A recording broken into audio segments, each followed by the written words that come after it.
આદિવાસી સમાજ માટે સતત લડત ચલાવતા ચેતર વસાવા ભાજપને આંખના કણાની જેમ ખૂંચતા હતા અને એટલા જ માટે ચેતરભાઈ ઉપર વારંવાર કેસો કરવામાં આવે, વારંવાર જેલ નાખવામાં આવે. તમે જુઓ, એક દિવસ એવું બને છે કે વન કર્મચારીઓ આદિવાસી સમાજની જમીનમાં જઈને રાત્રે 2 વાગે ઉભો પાક વાઢી નાખે છે. સ્થાનિક ધારાસભ્ય તરીકે ચેતરભાઈ વસાવા પાસે રાવ જાય છે.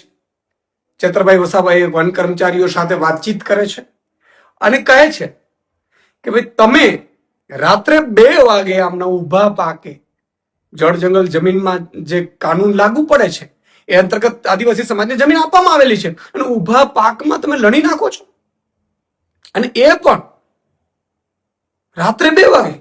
એવું તો શું જરૂર પડી? અને ચેતરભાઈ વસાવા વન કર્મચારીઓને આદિવાસી સમાજ જે આગેવાન છે, જે ખેતર માલિક છે, એમની વચ્ચે સમાધાન કરાવે છે અને સમાધાન કરાવ્યા પછી નક્કી થયું કે ભાઈ આટલી રકમ ચૂકવવાની છે.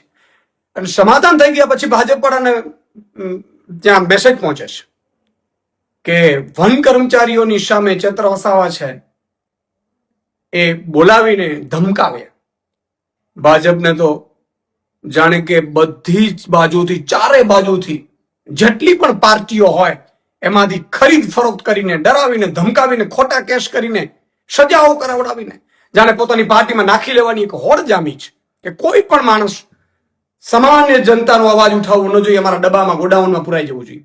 અને એટલા માટે ભાજપને ખબર પડી, એમણે કર્મચારીઓને કહી, ડરાવી, ધમકાવી અને પોલીસ ફરિયાદ કરાવડાવે છે.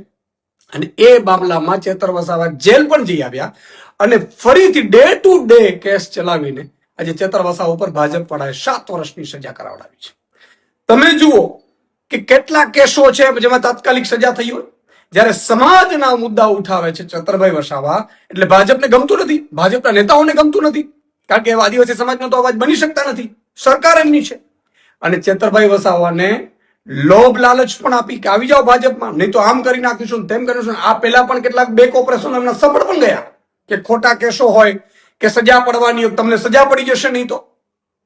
પણ ચેતરભાઈ વસાવા આદિવાસી સમાજના અવાજ માટે લડનારા યુવાને ભાજપમાં જવાની ના પાડી દીધી, ભાજપની ઓફર ઠુકરાવી દીધી અને એને 2 વખત જેલ જવાનું પસંદ કર્યું.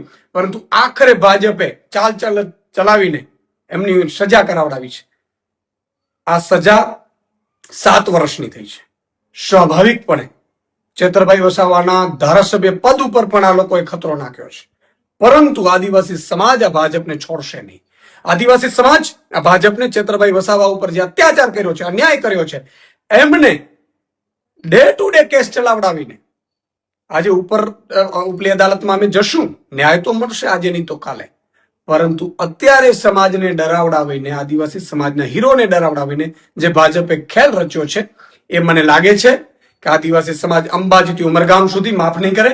અને બીજું કાકા, ગુજરાતની જનતા છે ચેતરભાઈ વસાવા સાથે છે, એમના એક નાગરિક સાથે, એમના પૂરા પરિવારને, એમના સંબંધીઓને પણ જેલમાં નાખવડાવી દીધા 7 વર્ષની જેલની સજામાં. શું વાત છે! તમારે ભાજપ વાળા આજ ભાજપના એક નેતાને હાઈકોર્ટે એવું કહ્યું છે ખોટી રીતે કે તમે ચૂંટણી જીત્યા છો, હાઈકોર્ટે ચુકાદો આપ્યો છે, છતાં એ મંત્રી પદ